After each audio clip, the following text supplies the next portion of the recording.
구약성경 1164쪽 에스겔서 12장 1절부터 16절까지 말씀을 저와 여러분이 한 절씩 교독하십니다. 또 여호와의 말씀이 내게 임하여 이르시되 인자야 내가 반역하는 족속 중에 거주하는도다. 그들은 볼 눈이 있어도 보지 아니하고 그들은 있어도 듣지 아니하나니 그들은 반역하는 족속임이라. 인자야 너는 포로의 행장을 꾸리고 낮에 그들의 목전에서 끌려가라. 내가 내 처소를 다른 곳으로 옮기는 것을 그들이 보면 비록 반역하는 족속이라도 혹 생각이 있으리라. 너는 낮에 그들의 목전에서 내 포로의 행장을 밖에 내놓기를 끌려가는 포로의 행장같이 하고 저물 때에 너는 그들의 목전에서 밖으로 나가기를 포로되어 가는 자같이 하라. 너는 그들의 목전에서 성벽을 뚫고 그리로 따라 옮기되 캄캄할 때에 그들의 목전에서 어깨에 메고 나가며 얼굴을 가리고 땅을 보지 말지어다. 이는 내가 너를 세워 이스라엘 족속에게 징조가 되게 함이라 하시기로. 내가 그 명령대로 행하여 낮에 나의 행장을 끌려가는 포로의 행장같이 내놓고 저물 때에 내 손으로 성벽을 뚫고 캄캄할 때에 행장을 내다가 그들의 목전에서 어깨에 메고 나가니라. 이튿날 아침에 여호와의 말씀이 또 내게 임하여 이르시되 인자야 이스라엘 족속 곧 그 반역하는 족속이 내게 묻기를 무엇을 하느냐 하지 아니하더냐.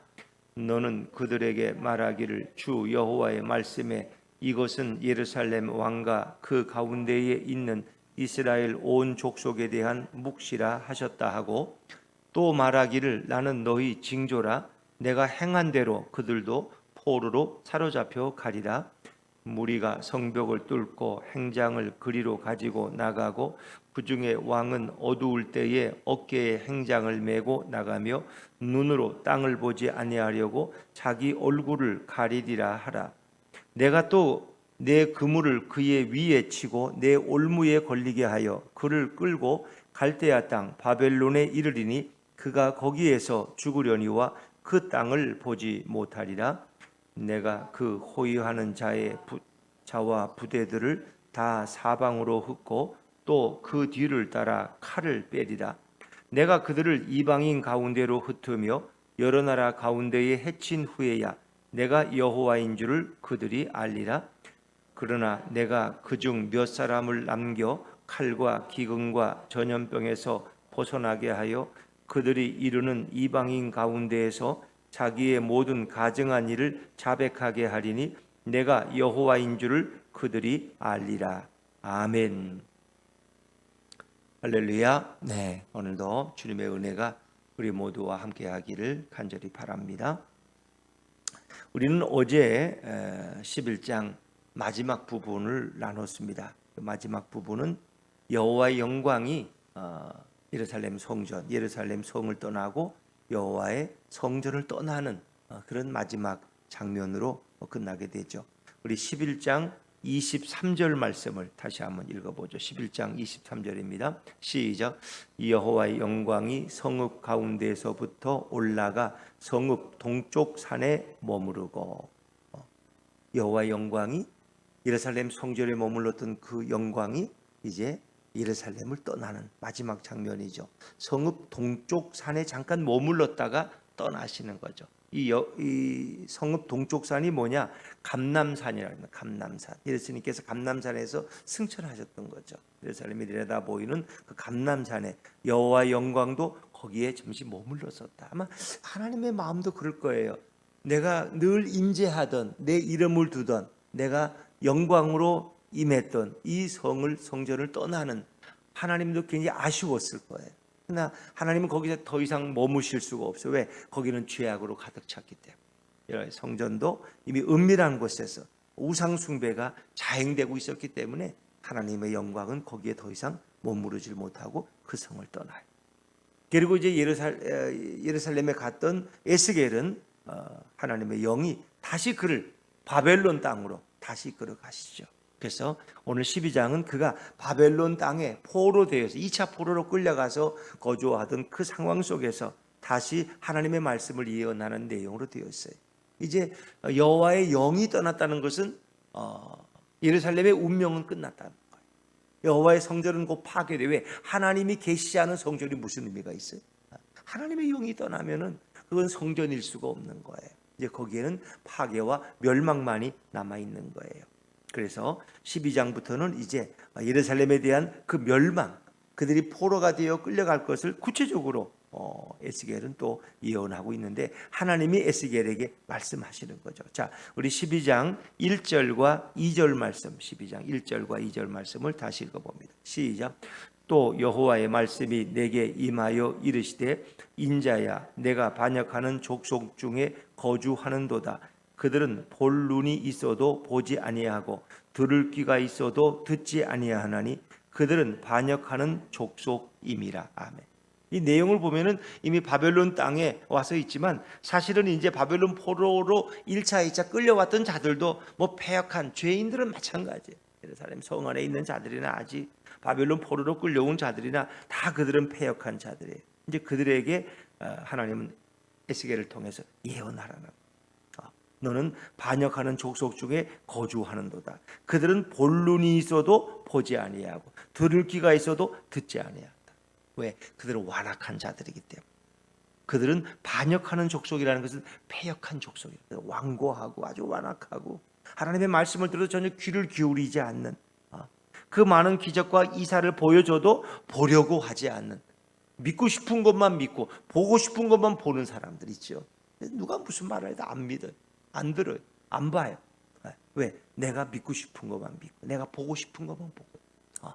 이 어리석은 인생들, 그들이 바로 죄악으로 가득 찬 이스라엘 백성인데 예루살렘에 남아있는 백성들이나 바벨론의 포로로 끌려간 백성들이 완악한 건 똑같다는 거예요. 이제 그들 가운데 에스겔은 이제 거하고 있는데 이제 그들에게 보여주는 상징적인 예언인데 그 예언의 내용은 사실은 예루살렘이 어떻게 파괴되어 가는 것을 보여주는 그런 예언이에요. 근데 그 예언의 현장은 바로 예루살렘이었다 하는 것을 이제 바벨론이었다는 것을 우리가 말씀해 주고 있는 거죠. 그 예언의 내용은 참 좀 특이해요. 그러니까 우리가 이제 전쟁이 나면은 갑자기 평화롭게 살다가 전쟁이 나면 어떻게 해요? 뭐 집을 중요한 것만 꾸려 가지고 나가야 되는 거예요. 만약에 포로민의 행장이라면 행색이 어떨까? 내가 만약에 포로로 끌려간다. 그러면 어떤 행색일까 한번 생각해 보세요. 뭐 중요한 집, 많은 집은 가져갈 수가 없죠. 꼭 필요한 것만 행고에 싸서 등에 지거나 어깨에 메고 이제 급히 떠나는 그런 모습이에요. 근데 오늘 에스겔이 행위 예언이라고 그러죠. 상징 예언, 행위 예언. 자기 행위로 어떤 것을 드러내는 메시지를 증언하는 거예요. 그래서 모든 행위에는 다 메시지가 있는 거죠. 그것을 그렇게 하는 것은 이제 이스라엘 백성이 어떻게 될 것을 미리 보여주는 것이고 그들로 하여금 회개할 기회를 갖도록 하는 거죠. 자, 우리 3절 말씀을 다시 3절입니다. 3절 시작. 인자야 너는 포로의 행장을 꾸리고 낮에 그들의 목전에서 끌려가라. 내가 내 처소를 다른 곳으로 옮기는 것을 그들이 보면 비록 반역하는 족속이라도 혹 생각이 있으리라. 포로의 행장, 그 작은 1번 아래를 보면 포로의 기구라고 그러죠. 포로의 행색, 포로로 끌려갈 때 보통 어떤 행장을 꾸릴까? 그래서 우리가 뭐 임진왜란 같은 거라든가 뭐 이렇게 전쟁 속에서 사람들은 어떻게 뭐 그때 시대 영화를 보면은 뭐 많이 가져갈 수 있어요. 여자들은 그저 이고 뒤에는 아이를 꾸리고 그리고 그저 어깨에 메고 또 앞으로도 메고 들고 뭐 그 이상은 없어요. 혹시 또 뭐 거기에 리어카나 뭐 어떤 마차 같은데 뭘 싣고 가는 사람이 있을지 모르지만 포로의 행장은 그것도 안 될 거예요. 아마 자기가 그저 꾸릴 수 있는 정도만 꾸리고 가는 그런 행색. 그래서 여기는 포로의 예전 번역에는 행구라 그런 여기는 행장이라고 번역했어요. 그리고 낮에 그들의 목전에서 끌려가 보라. 그러면 이 패역한 족속이라도 뭔가 그걸 보면 좀 깨닫는 게 있지 않겠느냐? 우리도 저렇게 포로되어 갈 것을 그들이 생각하지 않겠느냐? 그것은 예루살렘 성에 아직도 남아있는 자들을 향해서 하는 그런 예언인데 사실 이 예언의 현장은 바벨론 땅이라는 거죠. 자, 우리 근데 그 행장을 꾸리고 이렇게 가는 장면이 좀 특이해요. 자, 그것이 낮과 저녁과 캄캄할 때로 나눠져 있는데 4절 말씀으로 또 한번 넘어가 보죠. 4절입니다. 시작. 너는 낮에 그들의 목전에서 내 포로의 행장을 밖에 내놓기를 끌려가는 포로의 행장같이 하고 저물 때에 너는 그들의 목전에서 밖으로 나가기를 포로되어 가는 자같이 하라. 낮에는 이렇게 짐을 이렇게 꾸리는 모습이에요. 그리고 저물 때는 이제 집 밖으로 나가는 모습이에요. 집 밖으로. 그리고 이제 캄캄할 때는 이제 그걸 메고 출발하는 모습인데 5절은 이 저물 때의 모습에 대한 또 보충입니다. 5절을 제가 읽죠. 너는 그들의 목전에서 성벽을 뚫고 그리로 따라옮기되. 그러니까 세 가지 단계. 유대인들이 이제 이상하는 모습이에요. 그들은 되게 이상할 때 세 가지 방법으로 이렇게 짐을 꾸린다는 거예요. 낮에는 짐을 먼저 집 밖에 마당으로 내놔요. 그다음 두 번째는 좀 이제 저녁 저물 때가 좀 이렇게 어둑어둑해. 왜냐면 낮에는 뜨거워서 뭐 이동을 못 해요. 그러니까 짐만 꾸려놓고 마당에 내놓고. 그리고 이제 좀 저녁이 되면 이제 좀 시원해지면은 어떻게 해요? 그것을 담 밖으로 내놔요. 담 밖으로. 담 밖으로. 그리고 아주 캄캄할 때, 밤이 돼 시원할 때 이제 어깨에 메고 이제 출발하는 거예요. 이제 그걸 생각하시면 돼요. 그래서 에스겔이 포로로 끌려갈 것을 이 세 가지 단계로 이제 행위 예언을 통해서 이 백성들에게 보여주는 그런 예언의 내용이죠. 자, 6절 말씀으로 넘어가 볼 거예요. 6절입니다. 시작. 캄캄할 때에 그들의 목전에서 어깨에 메고 나가며 얼굴을 가리고 땅을 보지 말지어다. 이는 내가 너를 세워 이스라엘 족속에게 징조가 되게 함이라 하시기로. 하나님이 에스겔에게 이렇게 하라고 명령하시는 내용이에요. 이렇게 하라는 거예요. 그래서 6절에 캄캄할 때 짐을 이제 어깨에 메고 그리고 또 얼굴을 가리고 땅을 보지 말라. 이 땅을 안 보고 얼굴을 가린다는 것은 슬픔과 비통이에요. 이제 포로가 되어서 이렇게 끌려가는 포로로 끌려가는 그들의 그 비참함과 슬픔을 표현하는 내용. 근데 이제 5절에 보니까 너는 그들의 목전에서 성벽을 뚫고 그리로 따라옮기되 이 말씀은 이미 1차, 2차를 통해서 공격을 받았기 때문에 예루살렘 성은 여기저기 군데군데가 이미 구멍이 나 있어요. 그래서 그들이 포로로 끌려갈 때 도망갈 때 어떻게 하냐. 이제 성을 뚫고 가는 그런 표현이에요. 성벽을 뚫고 그리로 따라옮기되. 그래서 그것을 상징적으로 에스겔이 보여주고 있고 이스라엘 백성들은 그것을 보고 혹 그들이 회개할까 하는 그런 기대감이고 또 그들에게 너희가 이제 심판받는다, 포로로 끌려간다는 걸 확실히 보여주는 그런 예언이라고 말할 수 있죠. 그래서 에스겔은 그대로 순종합니다. 자, 7절 말씀 전체를 이제 통합해서 에스겔이 어떻게 순종하는지 한번 보세요. 7절입니다. 시작. 내가 그 명령대로 행하여 낮에 나의 행장을 끌려가는 포로의 행장같이 내놓고 저물 때에 내 손으로 성벽을 뚫고 캄캄할 때 행장을 내다가 그들의 목전에서 어깨에 메고 나가니라. 낮에는 행장같이 짐을 꾸려 내놓고 저물 때에 성벽을 뚫고 밖으로 옮겨놓고 캄캄할 때 행장을 내다가 그들의 목전에서 어깨에 메고 출발하는 그것을 에스겔은 그대로 순종하죠. 이제 이런 메시지는 백성들로 하여금 회개를 촉구하기 위한 혹 그들이 아직도 약간의 깨달음이 있고 양심이 있다면 하나님의 메시지를 깨달을 계시의 영이 있다면 그 깨닫는 자는 회개하라는 거죠. 회개하라. 이런 심판. 그래서 예루살렘이 망하고 포로로 끌려가는 이것이 확실하게 이루어질 것을 예언하고 있는 거죠. 자, 그러나 이제 요 내용이 또 한 번 반복돼요. 다시 그것은 이제 시드기야 왕과 그 고관들 그리고 다시 그 내용이 반복됨으로써 이제 구체적인 해석을 보여주는 것이 8절부터 마지막인데 8절에서도 다시 하나님의 말씀이 또 임해요. 그래서 이런 예언들은 대개 두 번씩 반복되는 경우도 있어요. 왜? 잊지 말라고. 더 구체적으로 보여주는데 자, 8절 말씀 같이 읽습니다. 시작. 이튿날 아침에 여호와의 말씀이 또 내게 임하여 이르시되. 뭐라고 말씀하시느냐? 9절을 제가 읽죠. 인자야, 이스라엘 족속 곧 그 반역하는 족속이 내게 묻기를 무엇을 하느냐 하지 아니하더냐? 이제 어제 그런 행동을 했으니까 도대체 그게 무슨 말이냐? 왜 그런 이상한 짓을 하느냐라고 그들이 묻지 않겠냐는 거예요. 그럼 너는 그들에게 이렇게 말을 하는 거예요. 10절 말씀 뭐라고 대답해야 될까요? 10절입니다. 10절 시작. 너는 그들에게 말하기를 주 여호와의 말씀에 이것은 예루살렘 왕과 그 가운데 있는 이스라엘 온 족속에 대한 묵시라 하셨다 하고, 묵시는 뭐 예언이라고 보시면, 이제는 왕까지 포함해서 예루살렘 왕과 그 가운데 있는 이스라엘 온 족속에 대한 묵시 예언의 말씀이다. 또 11절에 이것을 나는 너희 징조라고 이렇게 설명하는데, 자 11절 말씀 같이 읽죠. 11절 시작. 또 말하기를 나는 너희 징조라. 내가 행한 대로 그들도 포로로 잡혀가리라. 나는 너희 징조라. 그러니까 에스겔이 백성들이 물으면 나는 너희가 앞으로 당할 일을 내가 미리 보여주는 것이다. 이게 징조가 있죠. 어떤 경고와 징조. 앞으로 일어날 일들을 미리 보여주는 게 어떤 징조예요. 징조. 그렇죠. 지진이 크게 나려면 작은 지진들이 여진들이 나서 그것이 이제 징조가 되는 거죠. 어떤 징조. 뭐 쓰나미가 인도네시아에 몰려와서 20만인가 30만이 쓰나미에 희생당할 때 며칠 전부터 징조가 있었다 그러잖아요. 그래서 이 동물들이 산으로 다 올라가고 새들이 날아가 버리고 뭔가 이렇게 징조가 있었다는 거예요. 그리고 나서 그 일이 이루어지죠. 그래서 앞으로 일어날 심판과 포로의 내용들을 에스겔이 자기가 몸으로 그 징조를 보인다는 거죠.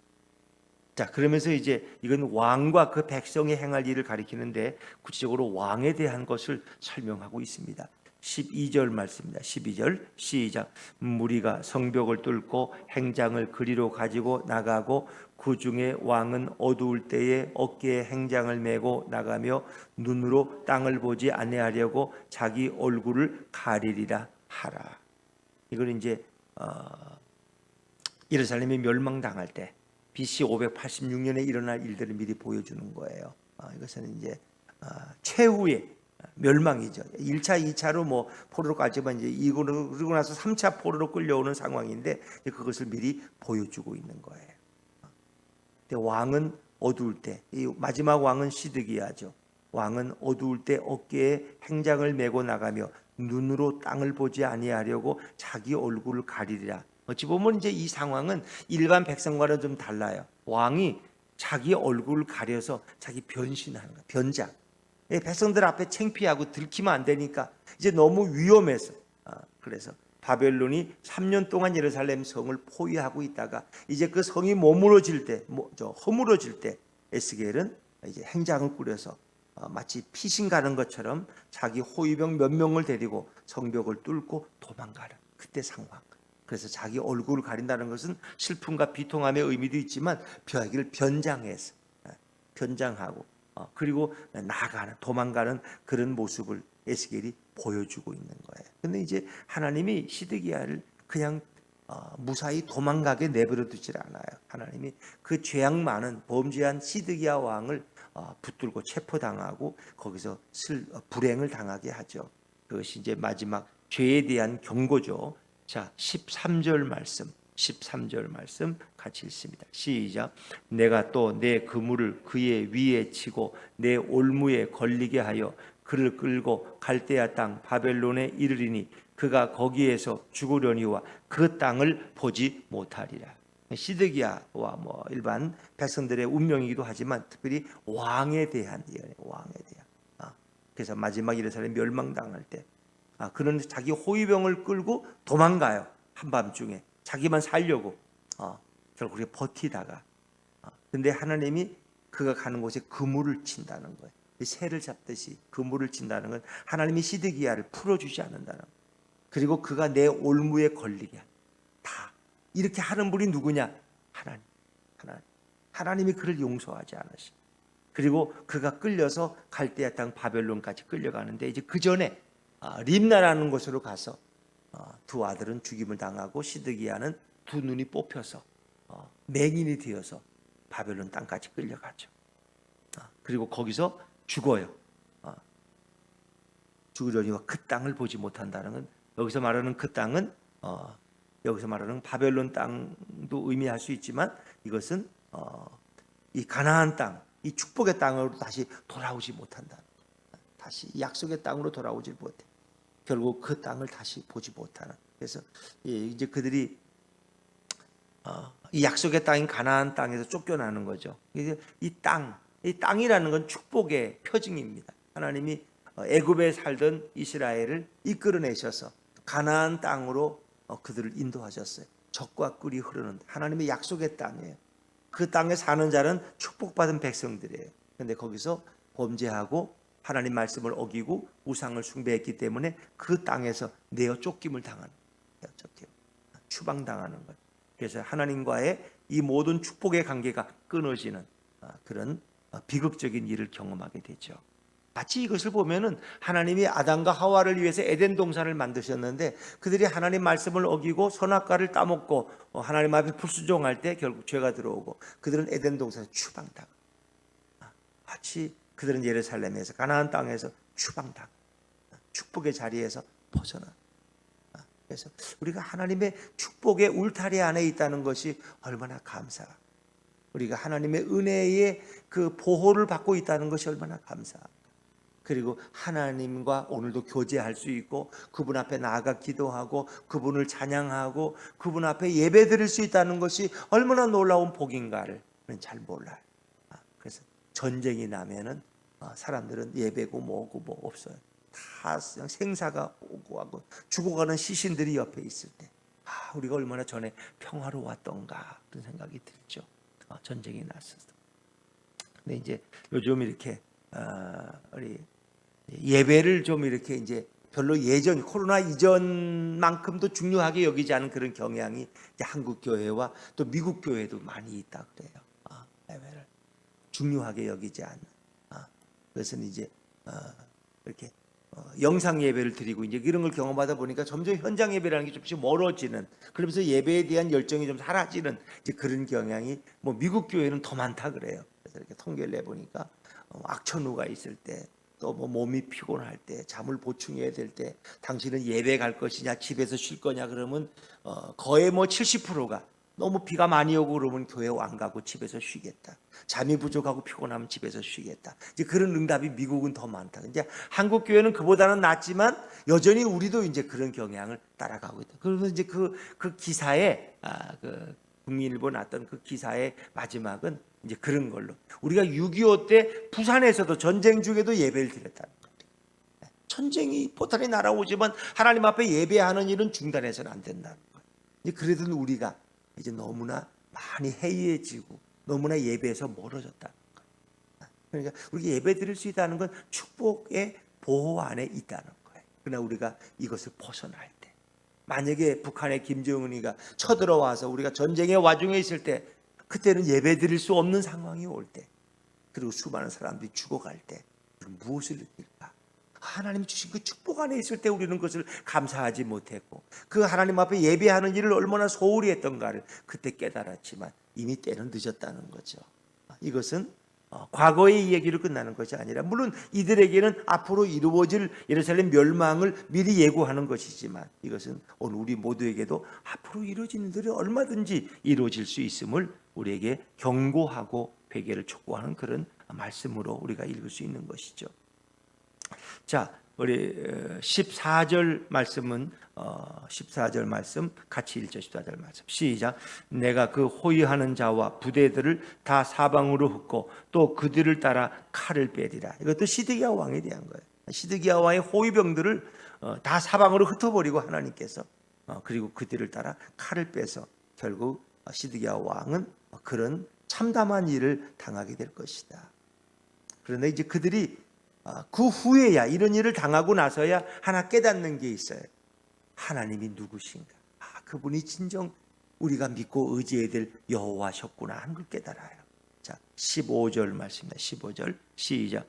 내가 그들을 이방인 가운데로 흩으며 여러 나라 가운데에 해친 후에야 내가 여호와인 줄을 그들이 알리라. 그들을 이방인 가운데로 흩는 거, 뭐 포로로 끌려가는 거죠. 그리고 여러 나라 가운데로 그들이 이렇게 막 여기저기 도망가고 포로로 잡혀가서 흩어졌어. 그때서야 그들은 깨닫는 것이 내가 여호와인 줄을 그들이 알리라. 여호와라는 것은 하나님이 진정한 우리의 구원자, 우리의 심판자, 그리고 우리의 삶을 이끌어 가시는 분인 것을 그때서야 그들이 깨닫게 된다. 그래서 그들은 가증한 우상 숭배에 빠져든 그 백성들이 그때서야 진정 여호와 하나님이 우리의 주권자이심을 알게 된다는 거죠.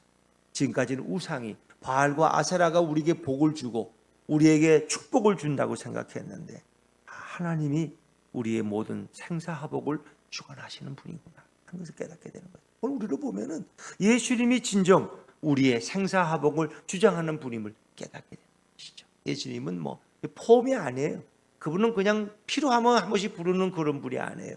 그분은 우리의 모든 생사화복, 우리의 미래와 우리의 모든 삶을 다 다스리고 통치하시고 알고 계시는 분, 우리의 머리카락까지 세시는 그 예수님임을 우리 다시금 생각해야 되겠죠.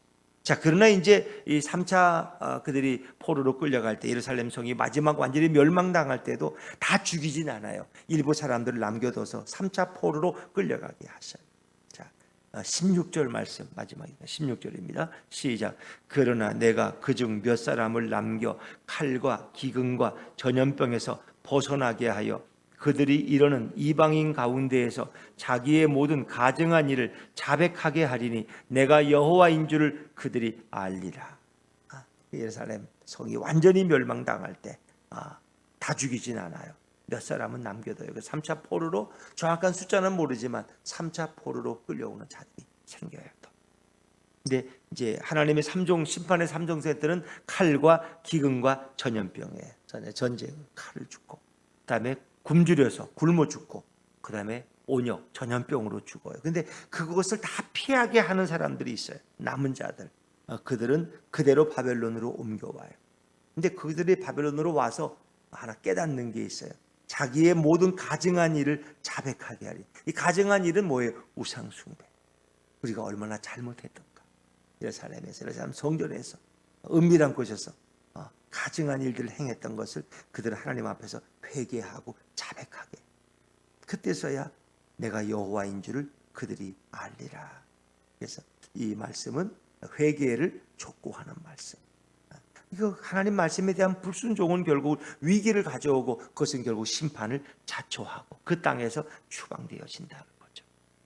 그래서 오늘도 이 행위 예언, 이 상징적인 이 포로의 행색으로 그가 이사하는 그런 예언을 통해서 앞으로 이스라엘 백성들이 걸어갈 길을 미리 보여주고, 혹 만에 하나 그들에게 아직도 하나님을 보는 마음이 있다면 그들 중에 회개하고 자백하기를, 뉘우치기를 오늘 하나님은 기다리고 계시는 것이죠. 우리 역사라는 것은 계속 반복되어집니다.